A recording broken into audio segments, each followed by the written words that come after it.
PetLab is $140 million annual recurring revenue brand. And in this video, I'll break down their strategy, their advertising, their marketing, their operations, the whole strategy behind the business and how they've been able to scale to these numbers in just a few years. Now, the key metrics for the brand is $140 million annual recurring revenue, which is pretty significant. They've done it just in the last 5-7 years. They're making about 150,000 orders per month, which is about 3,000 orders per day. They have served over 4 million pets. And the key here is not just getting sales. It's not just getting those orders in the first place, but how do they actually keep customers long term? Because that is an essence of a long, sustainable, profitable business. 85% of their US orders delivered within 4 days. So they have great customer experience, and they're claimed about 40 to 50% US D2C pet supplement market share. So they got into the market, they expanded pretty fast, and now they're pretty much dominating that market. They're also been profitable and only now scaling farther with private equity capital. So they didn't raise money to scale it. Expanded, they scaled profitably, and only recently they've raised some extra capital to expand even farther. So the product line for PetLab is probiotic chews, joint care, allergy and itch, and also dental ProBrite product, which is patent pending. So all of these are big categories. These are all big problems for pet owners, and that's what these guys are focusing on. They're choosing big problems that have big TAM, total addressable market, and then creating customizable products to solve these problems for pet owners. So if you look at the products that they're pushing, you can see they're pushing some of the products for dental health, probiotic chews, some other products here. And so there's good amount of traffic that goes into each one of these categories. By the way, I'm using this tool called Get Hooked. It shows how many ads each company is launching every month, how fast they're scaling, what are the best performing creatives. And if you want to try it for yourself, there should be a link below this video so you can try it out. Now, let's talk about the real moat of this business, because this company is in a very competitive niche, very competitive category. And if you want to go into very competitive category, you need to have some moat, something that protects you from the competition. So what is the real moat of PetLab? Number one, they don't launch products until they're validated via ad testing. They don't just randomly, okay, let's create this probiotic chew. I have this great idea in my head. Let's just launch it to the market. No, they test it with ads. They validate it first before even having the product. They see the metrics. They see if the product is actually profitable and has the potential. And only after that, they're launching and developing the product. Also, every formula built around solving core dog problem. For example, gut, joints, and allergies. These are big problems for pet owners.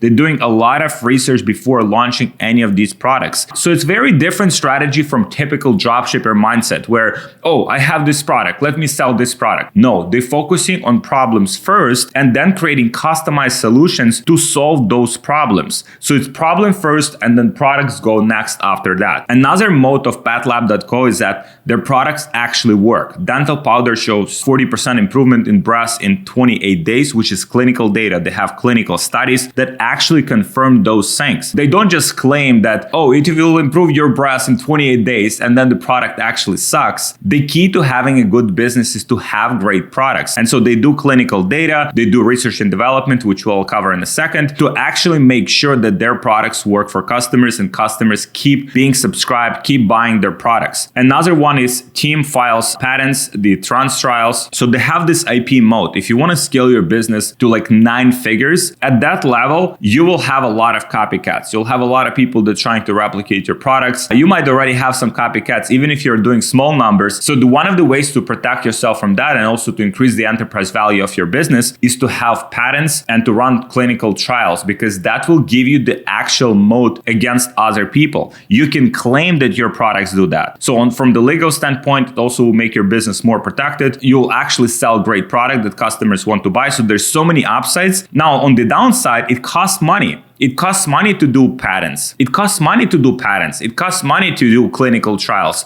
But if you want to build your business long-term, build a long, sustainable brand, that is a very, very valid and valuable investment. So where the real profit comes in for PetLab.co. Number one, subscription model. It gives them lifetime value machine. Once they're acquiring customer, they're keeping that customer for a long time. So the profit from each customer is not just the first transaction. They're not even aiming to be profitable in the first transaction. They're just aiming to get get a customer, and then they're getting their money from the lifetime value of that customer long term. They have very hard push on subscribe and save, up to 40% off. So we'll review their landing pages, we'll review their marketing strategy in a second. You'll see exactly how they do that. Also, majority of buyers, they become recurring customers. That is the key with these kind of products, where people not just buying the product once and never come back to the store again, like most dropshippers do, or most brand owners in reality. They get customers and then they keep those customers for a long time. So they focus on LTV maximization, which gives them the justification for ad spend. They might be losing money up front to acquire those customers, but making those money in the long term. Also, bundles are offered to raise average order values. So they're maximizing how much they're making on the front end. So for example, they're offering probiotic plus dental plus joint, and it comes down to over $90, which helps them to offset some of that advertising cost as they're acquiring more customers. What is the funnel structure and how they actually sell the products? It's a very interesting topic. So top of the funnel, they use this very short 30 to 45 second UGC style scroll stoppers. They also have some longer kind of like VSL-ish ads. We'll review those in a second. They use emotional stories. For example, my dog could barely walk, right? Like very emotional, very just getting people in that emotional state and then bringing people up to the point where it's like, okay, you can actually change it. You can actually make your dog walk better or feel better, and you can make your dog live longer or have better breaths. Like all of those things they educate later on in the videos, but at the beginning they're getting people with emotional hooks. So if you look at some of the ads from patlab.co, and I can even sort it by best performing ads here, you can see these are shorter ads, like 3 signs your dog has got issues and why you need to act fast. This one is also like looks very scary at the beginning. This is the scroll stopper. This is how they're getting people in. If we scroll down here, you see all of these kind of look scary. 3 biggest mistakes dog owners make. Pat reveals 1 best in show tease for your dog. Here is how. So this is more positive, kind of like inspiring people from the start. The doggy dental crisis explained by the vet. So you can see what's in here by a vet. Instantly, they're building credibility. They're building credibility for the product because it's recommended by veterinarian, by the actual person who knows these things, who's specializing in these things. But at the same time, they are going after pain points that dog owners have. How does a dog with poor gut health ask for help? Right? Again, veterinarian here, person in a lab coat. Another one here looks like a doctor. Bad dog breath. A toothbrush is the only solution. You don't need a toothbrush to clean your dog's teeth. So some of the good hooks here, even some of the ads in Spanish. You can see the length of the ad is like 42 seconds, 1 minute 30, 1 minute 12. So kind of like shortish ads. They don't use very long VSLs. They're just getting people in with these shorter VSL-ish kind of ads with very, very good hooks. And so by the way, here on Get Hooked, you can filter by different formats. Let's see what kind of images they're running. So mostly offers. So this is bottom of the funnel just to get people to buy.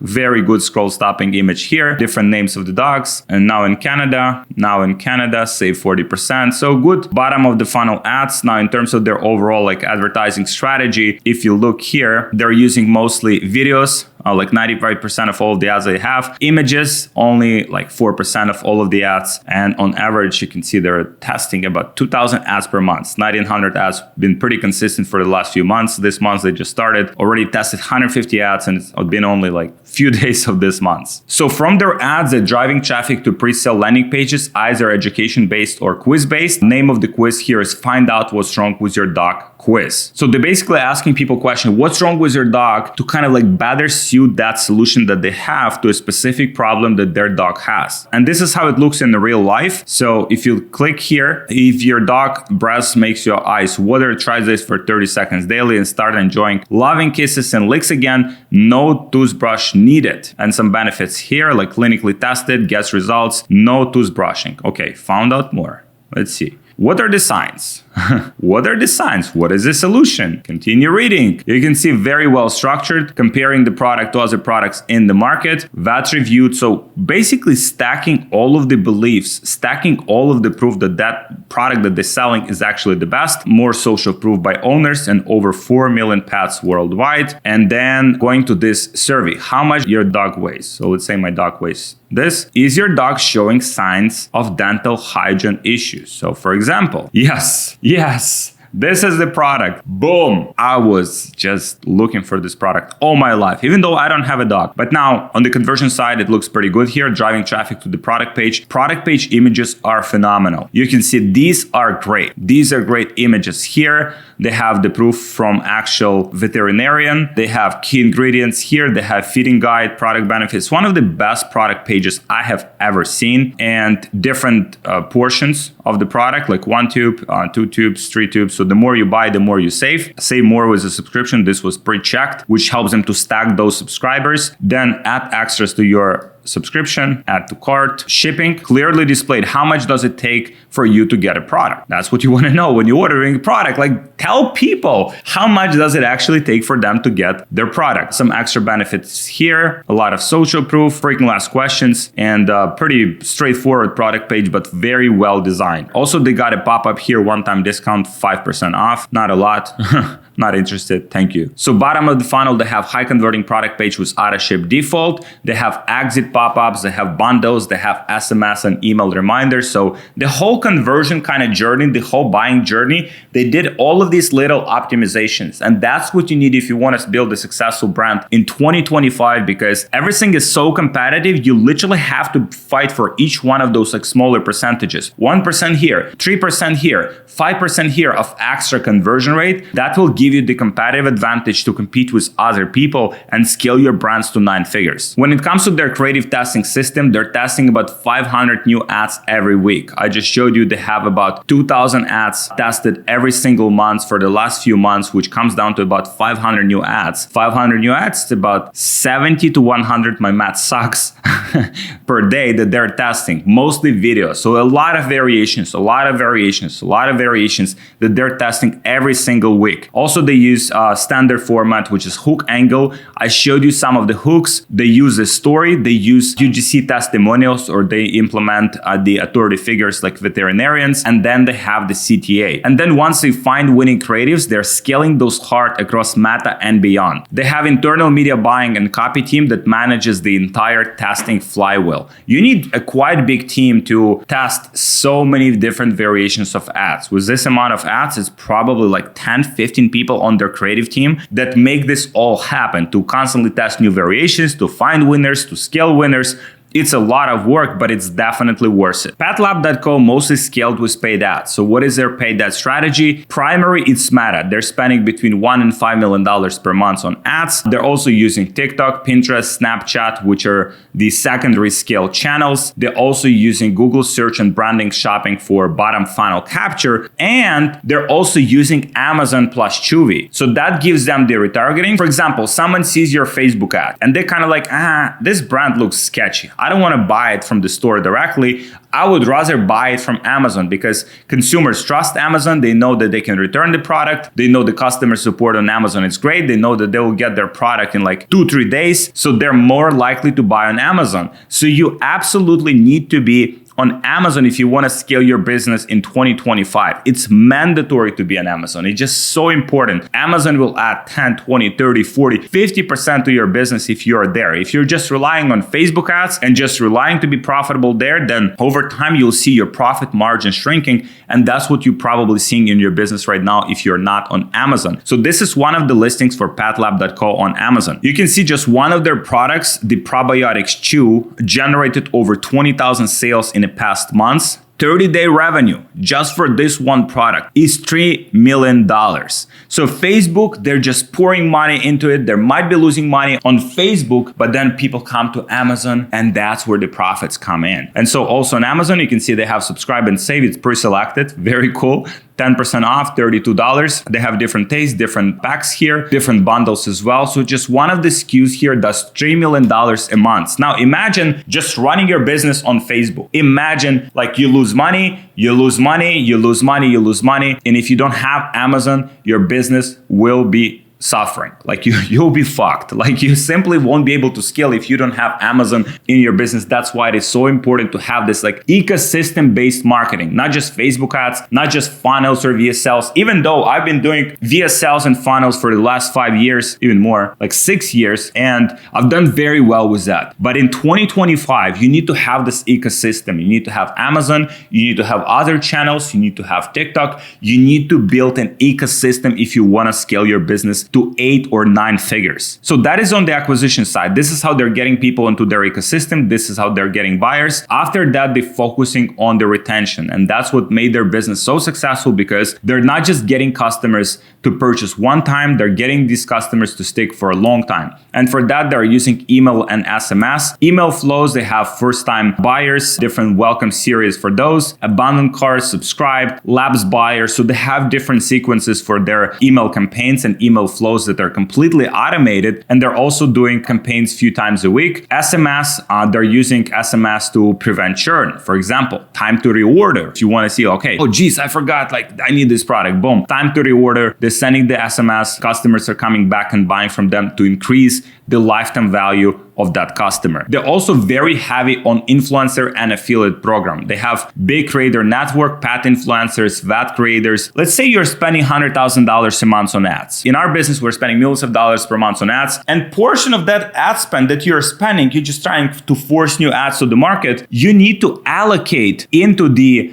creative, into the VATs, into the authority figures, into the creator network, so that it's not just people seeing your product from the ads and then it's like, what is this product? I don't trust it. But they also see it from different places. So I see this product for a 5th time, it's been posted by different people. It's like now they see the ad, they're more likely to buy it. So again, you want to have the ecosystem-based syncing if you want to scale your business profitably. You won't just get away with one channel on your marketing. Also, another upside of that is that as you do this, as you distribute your product, as you give away samples, as you're collecting a lot of that social proof, you're giving away products, you're paying some creators on the retainers, you get a lot of UGC. And that UGC you can then repurpose as clips for your UGC ads. So it's kind of like ecosystem, the flywheel that feeds each other. The more you post organically, the more content you get, the more content you get, the more ads you can run. And so the whole system keeps spinning this way. Also, they have affiliate partners that drive high intent warm traffic. This gives them the customers. They're not sharing all of the upside on the back end. Like, for example, they might give like a very good CPA for affiliate partners that sell the product. Let's say if their product costs like $50, they might give away like $70 or $80 for them to get a buyer, but then they're not sharing the recurring revenue from that customer, which helps them to just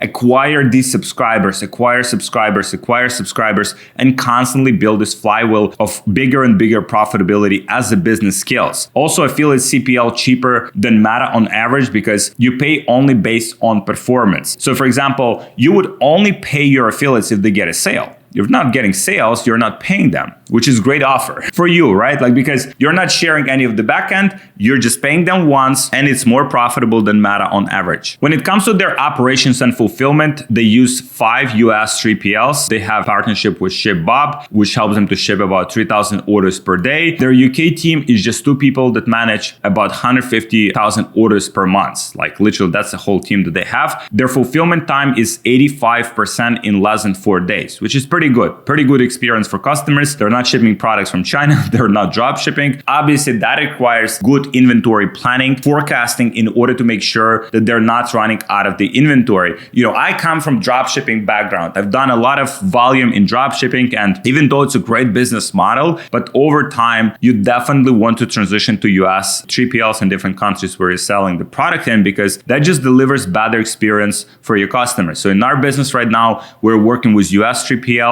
We have another 3PL in Europe where we're shipping the products from, and that helps us to deliver great experience for our customers. And you can still ship some products from China. You can still have this hybrid model. For example, US 3PL would ship orders to the customers in, let's say, US and then, or Canada maybe. And then from China, you can still ship products all around the world, because this way you don't have to import the products to the United States, pay all of the good tariffs, that they just added. And you can just ship products from there and avoid all of these complications and still have all of the international market open for you, which is amazing. So this hybrid model I found works the best. So overall, PathLab.co is built on lean global infrastructure. They have different 3PLs that helps them to sell their products worldwide. Now, when it comes to suppliers and product development, they have US-based GMP certified manufacturers. By the way, if you need any contacts of factories, if you need any help with that, just DM me on Instagram. There should be my Instagram below. I'll introduce you to some people. Let's say you're looking for skincare manufacturer, you're looking for supplement manufacturer, pet products manufacturer. I have great network of people that we work with. Also, they have VAT and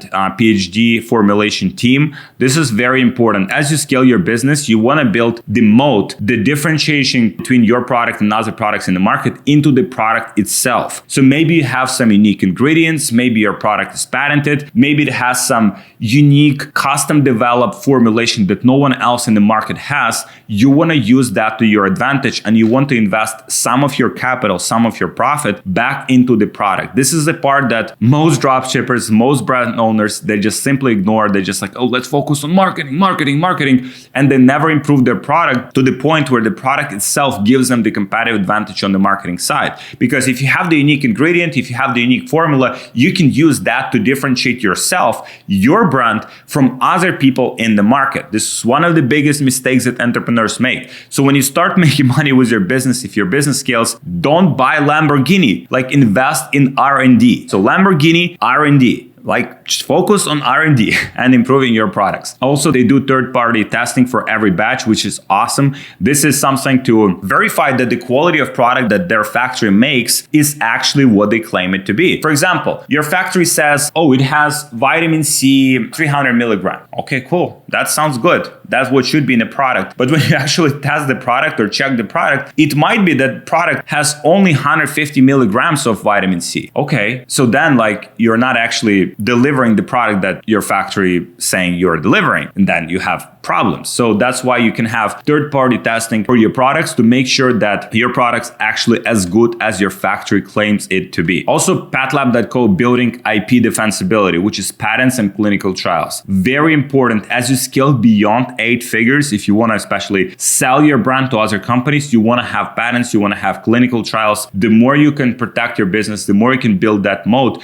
the more valuable your business will be. Like that can easily add like 1 or 2 points of profit EBITDA multiple to your business, because that is just so valuable and takes a lot of time. For example, for patent, if you apply for patent, it takes like a year to apply for patent. So someone who acquires you, they will not have to wait for a year because you already have all of the patents that protects your business and that adds value to your business if you wanted to exit. Now, when you're scaling the business so fast, you need some cash flow leverage because you constantly need to invest money into the inventory, into the ad spend. So with PatLab.co, they're using HSBC partnership that gives them 6-week ad spend runway via virtual cards. So that gives them some room to spend money on ads and not pay that ad spend right away. They have credit lines from other sources as well. This is one of the important things that entrepreneurs usually neglect. You know, we're profitable on ads. We're profitable on ads. That's amazing. But how about the next batch of inventory that you have to pay, especially if you have holds, if you have reserves with different payment processors, you still have to pay for your inventory. You have to pay salaries. So this is very important as you start scaling your business beyond, let's say, $1 million per month in sales. Also, revenue in their business beats ad spend by design because of all of the recurring subscribers that they have. So every month, they're not starting from zero. They're starting the months from, let's say, $10 million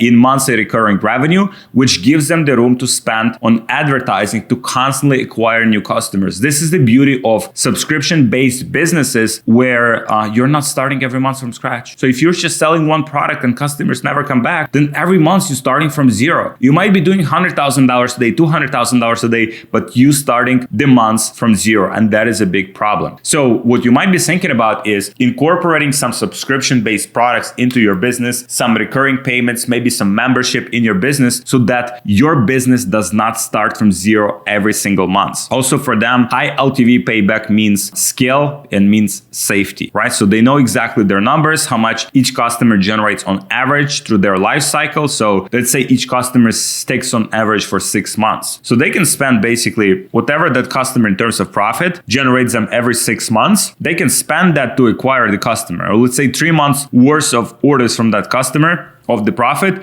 they can spend on the acquisition, and after 3 months they'll get that extra profit that they can reinvest back into the growth. Also, they've been profitable before PE money, which is very, very impressive. With this amount of scale, with this kind of like very fast growth, like over the last few years, they've been profitable, and now with PE money, they will try to expand even farther. Now, I wanted to show you this platform Slash.com because this is the platform that will allow you to fund your business and have better cash flow. It has pretty much like a banking platform for your company. It will show you pretty much, you can run all of the transactions from here. And you can also manage all spend and cash with Slash. You can also have corporate credit cards. So up to 2% cash back for your ad spend, which is awesome, which adds up on the scale. And also they have some credit lines where you can spend, for example, like up to like 60 days worth of ad spend and pay it only after 60 days, which helps you with scaling your business profitably. So check them out, Slash.com. It's a great platform we use in our business. Now, obviously with this amount of spend, if this amount of revenue, they have some decent competitors. So this is the comparison of different companies that operating in similar market, and you have to think about it strategically. For example, for PetLab.co, they're very good on Facebook. They're amazing on Facebook. They're testing a lot of ads, so they cannot be the best in everything. So they have to choose the area of competence, their competitive advantage. If you compare them, let's say with Zesty Paws, these guys are very good on Amazon. They're good with influencers, retail. It's another huge retailer. That company was acquired for over $600 million.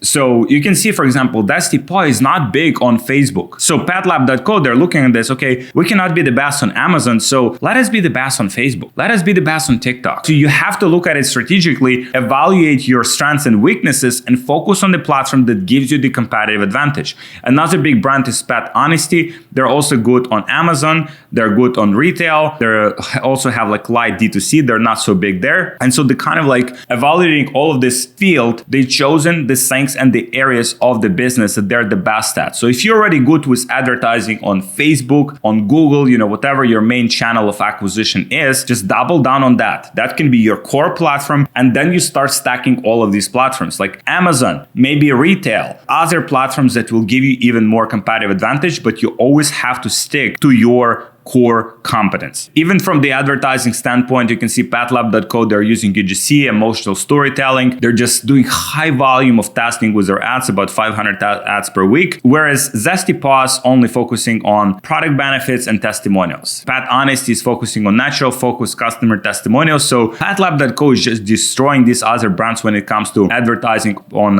Facebook specifically, but maybe they're not as good on Amazon, but it's okay. It's okay. They just have their core area of competence. So comparison of shipping times, 85% of US orders delivered within 4 days. Zesty Paws and Pet Honesty are just focusing on Amazon and retail. And then customer reviews, obviously with this amount of scale, you'll have some issues with some of the customers, kind of mixed up for PetLab.co, but they're still decent brand with amazing customer experience. Zesty Paws, generally positive. Pet Honesty, also some complaints, some issues here and there. Now, from my analysis, this is the growth plan for PetLab.co. They have the cat product line coming. So that basically doubles their total addressable market. Now, people spend a lot more on dogs than they spend on cats. That's just the reality of things. Even though I like cats more. I don't know. Maybe I'm wrong. Maybe not. I'm not wrong. I'm never wrong.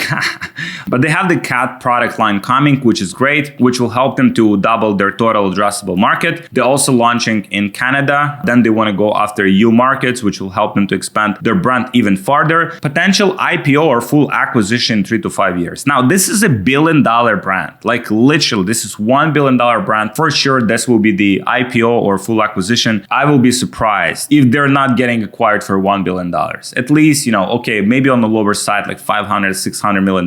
But this is a massive brand that has gotten to tremendous scale, that keeps their customers for a long time, has great retention, has great products, and it's just something worth building. If you're in this category in pets, it's an amazing category. Obviously, you have to find your competitive advantage, extremely competitive niche, but this is a niche where you can have those massive exits because the TAM, the total addressable market, is big, and that's what all of the big investors, private equity firms are looking for. Now, there's some potential risks for PetLab.co. For example, competitors can copy formulas. Again, they can copy formulas, but they cannot copy the whole operation, the whole business. They cannot copy the business model. They cannot overspend them on ads, right? So over time, as you're building the subscription model as you're building something that keep customers for a long time, you'll have the competitive advantage. They can copy your formula, but they cannot copy your whole business. They cannot build $10 million a month recurring revenue in just like few months, right? So you'll have competitive advantage if you do that. Also, regulation tightens on claims. That applies to most e-commerce businesses that sell problem-solving products. FDA, FTC,